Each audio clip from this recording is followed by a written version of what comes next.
Welcome back to Oddball. I'm still here in Vegas. I'm tired. I want to go home. They're making me do multiple takes. I got guests waiting. The bus is waiting, and we're over here still doing this. But I got Caron Butler with me here. This man is a legend. He's an icon. He went to UConn and was amazing there. I'm messing up the intro that I did earlier that was way better. He won an NBA championship in 2011, multiple-time All-Star, one of the toughest dudes in the league, and the recipient of a nickname, Tough Juice. Caron, how did that nickname come about? Well, first and foremost, that introduction, I'm about to take you on the road with me. That was amazing. I like that intro. It really came from Eddie Jordan. He's my coach with the Washington Wizards. I played through a lot of nagging injuries and things like that. You know, when people said that I probably was going to be out or whatever, I figured out a way to get on the court and perform at the best of my ability. And he just said, man, you are tough. You know the rest. And Tough Juice just stuck. Do they still call you Tough Juice? Yeah, obviously not my players, but, you know, my comrades, my people that I competed against at a high level, they still call me Tough Juice. That's something that stuck.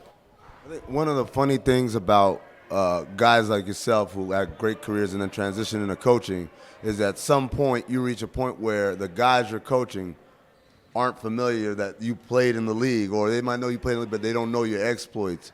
Have you hit that point yet with some of these guys? I know we got some real young guys here at Summer League. I have not. A lot of the players, like I said, my dad told me about you, or my coach told me about you. Like, really pick his mind and learn the game and receive the information. So I have had a great experience with that. It was a couple guys that didn't know I had a first step to me, and they learned in scout sessions. You know, Spo put me out there sometime with the guys, and I just, show them a little something. But, as I get in better shape, they see the flashes.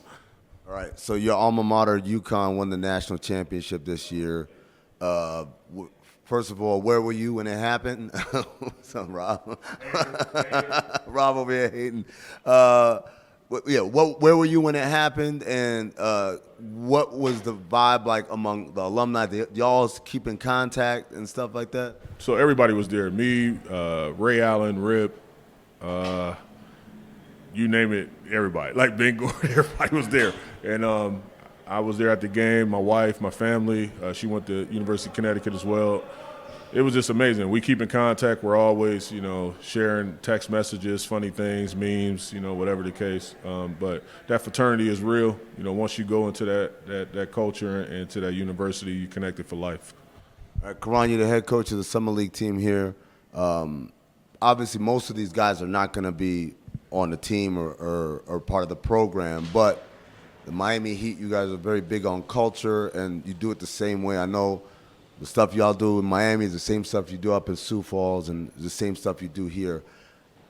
But now you're the guy who's kind of the point man in delivering that to these guys.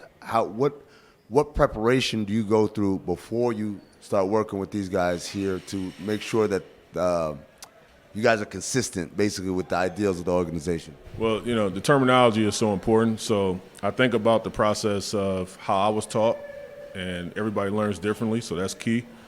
You think about everyone's why.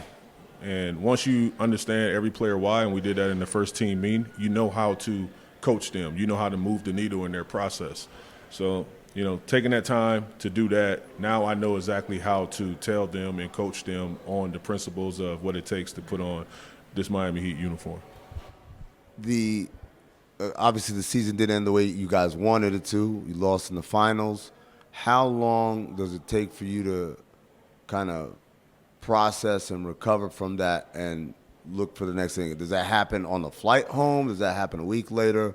What's the recovery like after that happens? Yeah, I'm still processing it. It is, and still constantly working throughout Summer League, coming up with solutions, whether it's defensive schemes and other things that could possibly work going forward. But it's a learning lesson, and the best thing about that lesson is just, staying goal-oriented and coming up with solutions to move the needle going forward in the next season.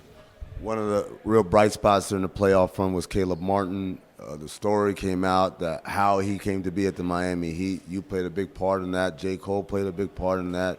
Do you remember the original conversation and what it was when it came to Cole asking you about Caleb? Yeah, he literally said, "Do you have a roster spot?" And I was like, "Bro, we don't have no roster spots, but I tell you what, we do have. We have a potential two-way situation."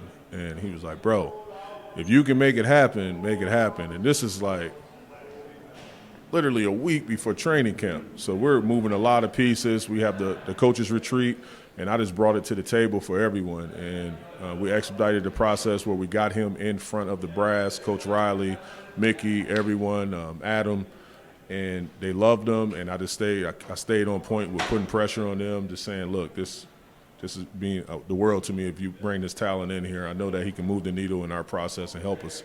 And I think the rest is history, what he's been able to do. All right, Caron, I can't let you go without asking you about this. This is a few years ago. You were on NBA TV. You had the hair. This went from serious to that.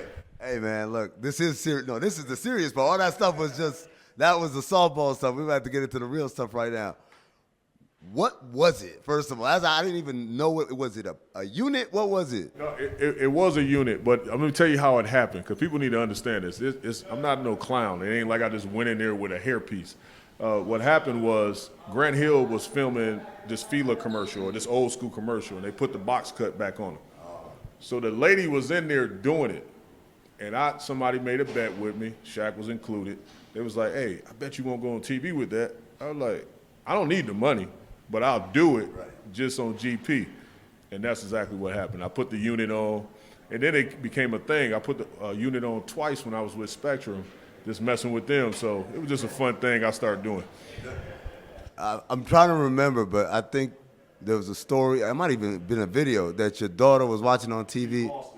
She started crying. Gia was literally crying. I said, "Baby, do me a favor. Turn on the TV. Daddy about to come on in about 5 minutes. I want y'all to turn on the TV, but record yourself." I didn't say post it, and they did, and that's why it went viral. But I said, just turn on the TV so I can see your reaction when you see me on television. It's like, "Are you going to wear a certain tie, a certain suit?" I said, "It's something. I got something for you." And they just lost it. It's crazy. He's Caron Butler. He's the head coach of the Heat Summer League team, assistant coach with the team. Thanks a lot, brother.